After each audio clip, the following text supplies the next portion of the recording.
देखो example number 2 पढ़ो। Example number 2 हमसे क्या कह रहा है कि एक लड़की है Romila went to a stationery shop and purchase 2 pencils and 3 erasers for 9 rupees. अब देखो, अब कोई लड़की है रोमिला नाम की, वो किसी स्टेशनरी शॉप पे गई, ठीक है, और कितना पेंसिल खरीदी, हमारे पास 2 पेंसिल खरीदी है और 3 इरेजर खरीदी है, ठीक है, और वो कितने रुपीज़ की खरीदी है, 9 रुपीज़ की, ठीक है। और हमसे कह रहा है उसके बाद कह रहा है कि देखो 4, उसके बाद एक दूसरी उसकी फ्रेंड है सोनाली, और वो गई है, वो क्या कर रही है कि 4 पेंसिल एंड 6 इरेजर खरीदी है, 4 पेंसिल एंड 6 इरेजर खरीदी है, और वो कितने की खरीदी है, 18 रुपीज़ की, यही खरीदी है। अब देखो, अब कह रहा है कि ये ऐसे ऐसे खरीदा है। अब देखो, हमको ये नहीं पता कि पेंसिल का रेट क्या है और इरेजर का रेट क्या है, तो हम सबसे पहले क्या करेंगे कि लेट करेंगे, ठीक है। तो इसको लिखने से पहले हम क्या करेंगे, इसको लेट करेंगे। तो हम क्या लेट करेंगे कि लेट x बी द क्या हो जाएगा, x be the rate of pencil and y be the rate कहो या प्राइस कहो, प्राइस कहो तुम, प्राइस ऑफ इरेजर, ठीक है। अब देखो x हमारे पास किसका रेट प्राइस है, पेंसिल का, और y हमने किसका प्राइस ले लिया, इरेजर का प्राइस ले लिया। तो इसी तरह से अब देखो हमारे पास कह रहा है कि वो 3 पेंसिल खरीदी है, 3 पेंसिल खरीदी है, तो हमारे पास एक पेंसिल का रेट कितना है, x रुपीज़। तो 3 पेंसिल का हमारे पास कितना हो जाएगा, 3x प्लस हमारे पास 6 इरेजर खरीदी है, 6 है कि 3 है, सॉरी इक्वेशन ही गलत लिख रहा हूँ मैं। देखो हमारे पास फर्स्ट जो रोमिला गई है वो 2 पेंसिल खरीदी है, तो 2x प्लस 3 इरेजर खरीदी, तो 3y इज इक्वल टू हम कितना रुपये दे रही है, 9 रुपीज़ दे रही है, ठीक है। और सेम वैसे ही उसकी फ्रेंड गई है, तो वो क्या खरीदी है, 4 पेंसिल खरीदी है और कितना 6 इरेजर खरीदी है, और कितना रुपीज़ दी है, 18 रुपीज़ दी है, ठीक है। चलो कहाँ गया, सेम ऐसे देखो। अब हमको क्या करना है यहाँ पे, अब इक्वेशन नंबर 1 ये हो गया, इक्वेशन नंबर 2 हो गया, अब 2 इक्वेशन बन गया हमारे पास, ठीक है। अब दोनों ही इक्वेशन को हमें सॉल्व करना है, दोनों इक्वेशन को सॉल्व करना है। तो हम कैसे सॉल्व करेंगे, तो हम पहला इक्वेशन सॉल्व करेंगे, तो फॉर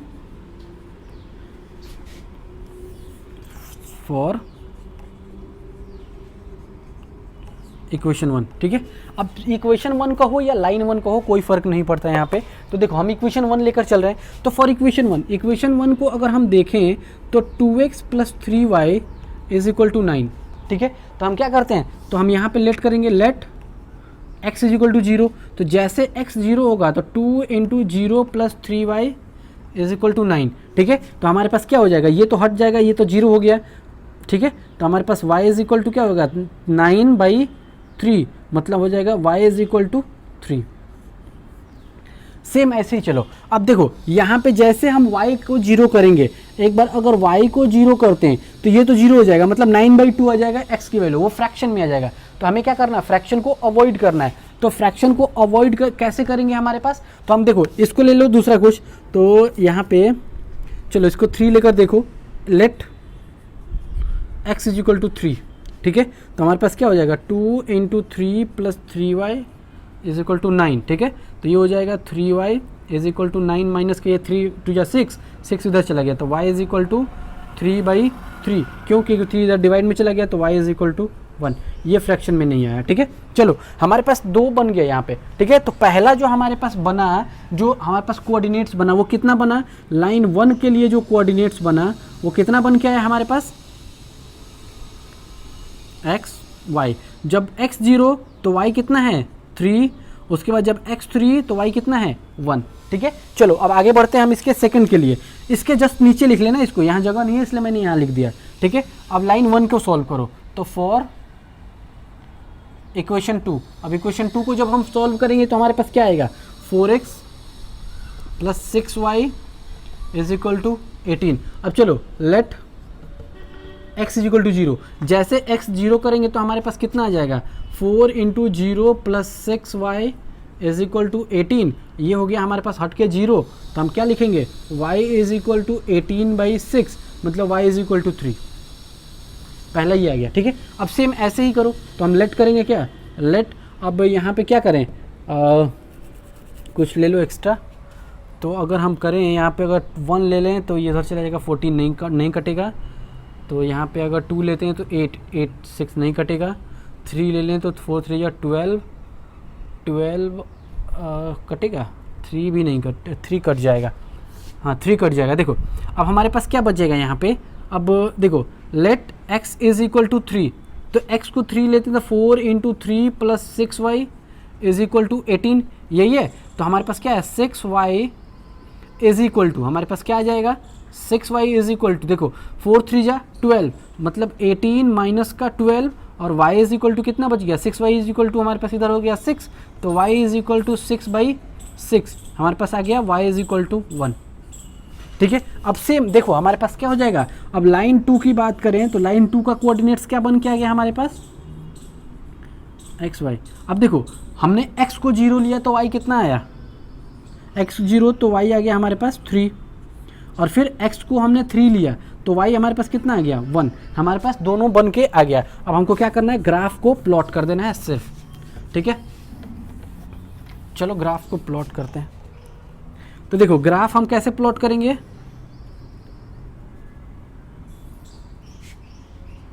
ये हो गया y x dash y dash, हमारे माइनस में कोई नहीं है तो माइनस वाला हमको ज़्यादा प्लॉट करने की जरूरत नहीं है, हमको x है, देखो 1 2 3 4 1 2 3 4 4 3 2 1 2 3 4, देखो हमारे पास ये कार्टेशियन प्लेन बना दिया हमने। अब देखो सिंपल सा हमको इसको प्लॉट करना है, तो हम क्या करेंगे, सबसे पहला वाला पार्ट लेकर चलो। देखो x0 y3, अब x0 किस पे होता है y एक्सिस पे, और y हमारे पास है 3। ठीक है, ये पॉइंट आया। अब दूसरा देखो हमारे पास क्या x3 है तो y1 है, तो देखो x के लिए 3 यहाँ पे, और y1 हमारे पास जो पॉइंट आएगा वो कहीं यहाँ पे पॉइंट आएगा, मतलब यहाँ पे कहीं हमारा दूसरा पॉइंट आ रहा है। ठीक है, अब चलो इसको देखो, यहाँ से हमको मिलाना है, ऐसे हमने मिला दिया। ठीक है, ये लाइन 1 हो गया। ठीक है, अब सेम देखो हमारे पास इसके लिए लाइन 2 के लिए, तो लाइन 2 के लिए भी सेम पॉइंट है हमारे पास, x0 तो y3 सेम यही पॉइंट आया, फिर उसके बाद देखो x3 तो y1 हमारे पास सेम यही पॉइंट आया, मतलब हमारे पास जो दूसरा वाला भी लाइन बनेगा वो इसी पे बनेगा, मतलब जो ये हो गया लाइन 2 और ये हो गया, जो ब्लैक वाला है वो लाइन 2 है, ब्लू वाला लाइन 1 है। तो हम क्या कहेंगे कि जो L1 and L2 line 1 and line 2 जो है वो both are coincides each other. ठीक है, तो हम क्या लिखेंगे यहाँ पे, देयरफॉर लाइन 1, या फिर ऐसे लिखो line 1 and line 2 are coincides each other. ठीक है, अब दोनों एक दूसरे पे कोइंसाइड कर रहा है। अब देखो बहुत जगह क्या होता है ना कि पूछा जाता है कि कौन कितने कितने सॉल्यूशन निकलेंगे। ठीक है, तो देखो इसके पहले वाला में जो हम किए थे एग्जांपल में, उसमें क्या था, एक फिक्स सॉल्यूशन निकला था, x का एक वैल्यू निकला था, y का एक वैल्यू निकला था। इसमें x के भी वैल्यू नहीं पता चला हमारे पास, कौन सी वैल्यू लेकर चलेंगे हम, हर जगह यहाँ पे सेम है, और y का भी कोई वैल्यू नहीं पता चला। ठीक है, तो हम इसके बारे में आगे डिस्कस करेंगे कि कैसे कैसे हमारे पास होता है। ठीक है, अब चलो इसका नेक्स्ट करते हैं, इसका एग्जाम्पल नंबर 3। ठीक है, एक छोटा सा है, ज़्यादा बड़ा नहीं है। ठीक है, उसको करते हैं। देखो ये लास्ट एग्जाम्पल है हमारे पास। ठीक है, उसके बाद तीनों को एक बार ना हम समरी करके एक बार एक साथ बता देंगे, तीनों को एक साथ। ठीक है, तो वो ज़्यादा बेटर समझ में आ जाएगा। देखो तो तीसरा एग्जाम्पल हमारे पास क्या कह रहा है, 2 rails are represented by the equations. अब 2 इक्वेशंस ऑलरेडी हमको गिवन है, x प्लस 2y माइनस का 4 इज इक्वल टू 0, और दूसरा इक्वेशन हमारे पास कह रहा है 2x प्लस 4y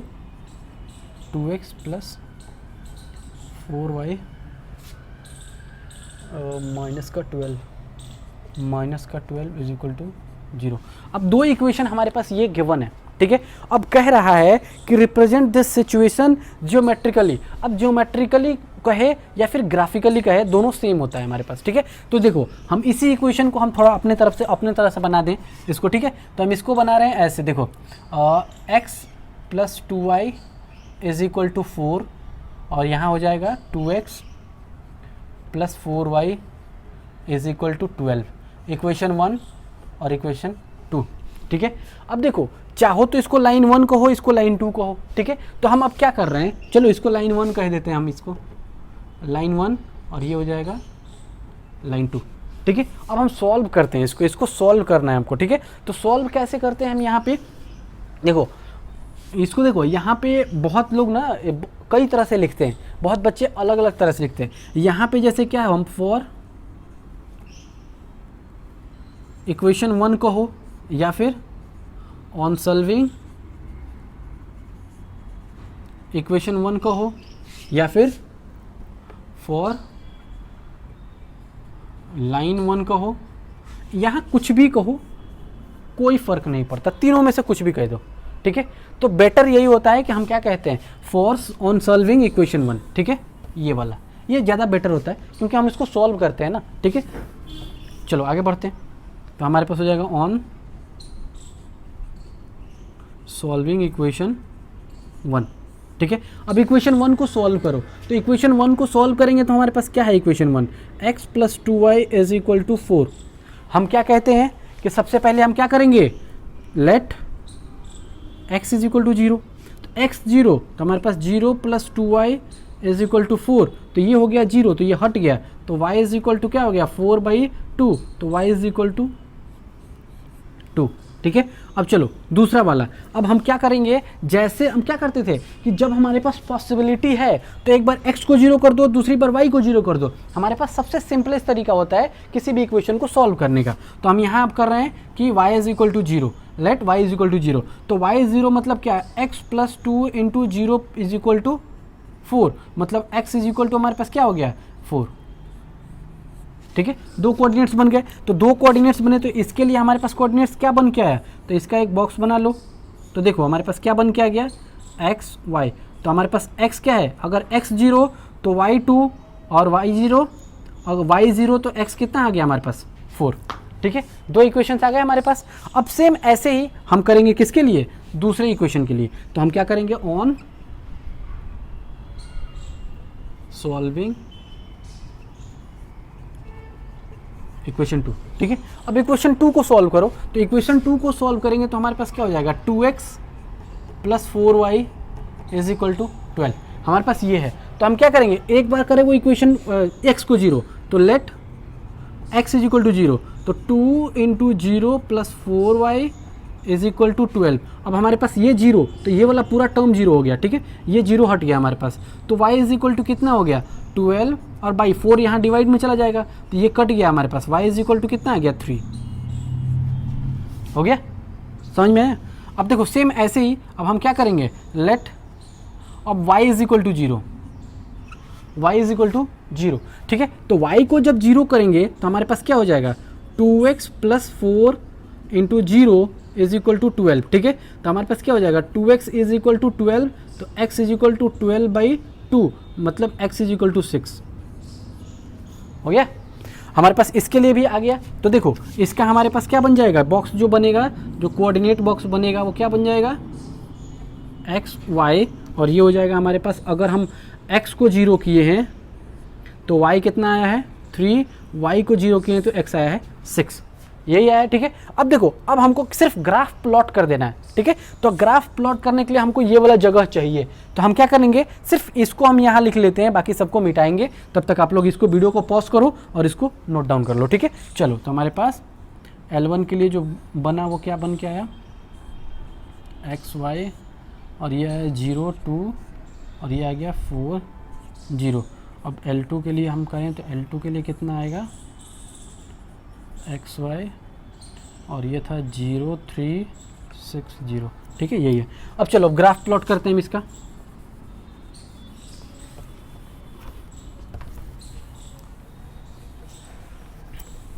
देखो तो ग्राफ प्लॉट करने के लिए हमको सबको पता है कि हमको क्या करना होता है, बस सिंपल सा ये हो जाएगा हमारे पास x y x dash y dash, ये -1 और ये 1 2 3 4 5 6 1 2 3 4 5 6 1 2 3 4 5 6 7 6 5 4 3 2 1। अब देखो हमारे पास यहाँ आ गया। अब पहले लाइन के लिए प्लॉट करो, तो पहला लाइन जहाँ प्लॉट होगा वो क्या कह रहा है, x को 0 लेना है और y को 2, x 0 y एक्सिस पे और y को 2 यहाँ आया, ठीक है। अब दूसरा कह रहा है कि x एक्सिस पे 4, y एक्सिस पे 0, तो y एक्सिस 0 और x एक्सिस पे 4 यहाँ आ रहा है। मतलब जो हम लाइन बनाएंगे वो कुछ ऐसा जाएगा, ठीक है। ये क्या है, ये लाइन 1 के लिए है, ठीक है, ये लाइन 1 का है। ये थोड़ा टेढ़ा मेढ़ा हो गया है बीच में, तो स्केल नहीं है परफेक्ट हमारे पास, ठीक है। आप लोग स्केल से बनाओगे परफेक्ट बिल्कुल, ठीक। तो चलो अब दूसरे लाइन के लिए चलते हैं। तो दूसरा लाइन हमारे पास क्या कह रहा है, x 0 तो y का 3, मतलब x 0 और y का 3, ठीक है। और सेम ऐसे ही देखो, x का 6 तो y का 0, मतलब x का 6 यहाँ आएगा, y का 0। सेम ऐसे ही देखो जरा यहाँ पे,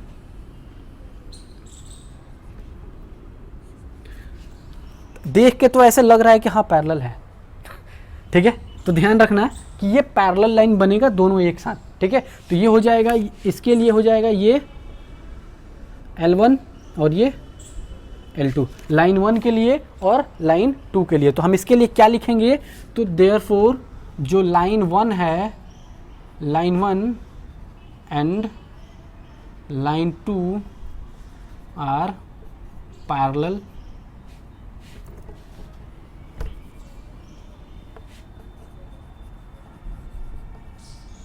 टू ईच अदर, ठीक है, एक दूसरे के पैरेलल है, ठीक है। तो इतना समझ में आ गया। अब सिर्फ यही करना था।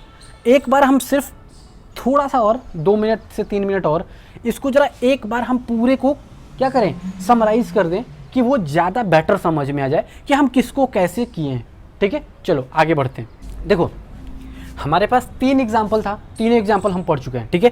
तीनों एग्जाम्पल में देखो, यहाँ पे पहला एग्जाम्पल ये था जिसमें क्या था, हमारे पास पहला इक्वेशन और दूसरा इक्वेशन सॉल्व किए थे। तो हमारे पास क्या था, दोनों का दोनों L1 एंड L2 जो था वो क्या था, इंटरसेक्टिंग था, इंटरसेक्टिंग था, ठीक है। अब इसमें देखो, इसमें दोनों क्या था, L1 एंड L2 कोइंसाइडिंग था, और इसमें क्या था, दोनों पैरेलल था, ठीक है। अब देखो इसमें इंटरसेक्टिंग ही क्यों था, इसमें कोइंसाइडिंग ही क्यों था, इसमें पैरेलल ही क्यों था, ठीक है। तो इसके बाद वाला जो एक्सरसाइज पढ़ेंगे, एक्सरसाइज 3.2, उसमें हमको एक पढ़ना है कि अगर हमारे पास क्या हो, A1 जैसे कि ये वाला, यहाँ पे x का कोफिशिएंट और B1 y का कोफिशिएंट, C1 कांस्टेंट वाला, ऐसा कुछ करके A1 by A2 not is equal to B1 by B2 पढ़ेंगे। तो हमारे पास अगर ऐसा कुछ केस आता है तो हमारे पास ये होगा, ठीक है। और इसमें देखो, इसमें हमारे पास क्या होगा, A1 by A2 is equal to B1 by B2 is equal to C1 by C2। ऐसा कुछ केस आए तो हमारे पास ये होगा, ठीक है। और इसमें अगर A1 by A2 is equal to B1 by B2 not is equal to C1 by C2, और ऐसा कुछ केस आए तो हमारे पास ये होगा। ये सिर्फ समझाने के लिए बता रहा हूँ, ये आप लोगों को लिखना नहीं है, ठीक है। और अगर चाहो तो लिख सकते हो एक जगह, लेकिन लिखने की ज़रूरत नहीं पड़ेगी, ठीक है। ये हम पढ़ेंगे, ये वाला A1 by A2 B1 by B2 C1 by C2 जो भी पढ़ना है हम ये पढ़ेंगे, लेकिन नेक्स्ट एक्सरसाइज में पढ़ेंगे, ठीक है। तो हमको सिर्फ इतना पढ़ना था कि हमको ग्राफ प्लॉट कैसे करना है। एक्सरसाइज जो इक्वेशन दिया है, 2 इक्वेशन, 2 लाइन का इक्वेशन दिया है, दोनों इक्वेशन को सॉल्व कैसे करना है, सिंपली हमको सॉल्व करना आ गया, हमको ग्राफ प्लॉट करना आ गया। हमको इस एक्सरसाइज में सिर्फ इतना बताना है कि हमारे पास क्या है, L1 और L2, लाइन 1 और लाइन 2 का जो ग्राफ बना वो कैसा बना, इंटरसेक्टिंग बना, कोइंसाइडिंग बना, या पैरेलल बना, या फिर जो इक्वेशन बना वो ऐसा हुआ क्यों, ठीक है। अब देखो इस केस में चलते हैं। चलो इस केस में थोड़ा समझाते हैं। इस केस में कॉन्साइडिंग है। अब कॉन्साइडिंग ही क्यों है? क्योंकि अगर ध्यान से देखो तो देखो पहला इक्वेशन तो है 2x + 3y = 9। अगर मान लो इसमें से हम 2 कॉमन कर लें, 2 कॉमन करें तो हमारे पास 2 × 2 = 4, मतलब 2x प्लस यहाँ पे 3y = 18 है। ठीक है, अब 2 को इधर लेकर डिवाइड कर दो तो 2x + 3y = 18/2 = 9। हमारे पास क्या हो गया? 2x + 3y = 9। अब जरा देखो यहाँ पे ये इक्वेशन और ये इक्वेशन क्या है? सेम। जब सेम इक्वेशन है तो लाइन भी तो सेम ही बनेगा, अलग कैसे हो सकता है? ठीक, जब इक्वेशन सेम तो लाइन भी सेम। ठीक है, तो इस पे ध्यान रखना है कि हमको सिर्फ करना कैसे। अब इस एक्सरसाइज में हमारे पास सिर्फ इतना ही पढ़ना था और कुछ भी नहीं है। इसके बाद वाले एक्सरसाइज में हम इसका एक्चुअल ग्राफिकल पढ़ेंगे कि हमारे पास कैसे कैसे उसको सॉल्व करना है, कैसे कैसे क्या करना है। ठीक है, चलो तो हम नेक्स्ट वीडियो में आप लोग से मिलते हैं एक्सरसाइज 3.1 के सॉल्यूशन के लिए। ठीक है, उसमें बहुत अच्छा क्वेश्चन है, सिर्फ सॉल्व करना है और उसका आंसर लेकर आना है। पहले आप लोग खुद से ट्राई करना है, फिर वीडियो देखने की कोशिश करना है। ठीक है, चलो तब तक के लिए bye and all the best.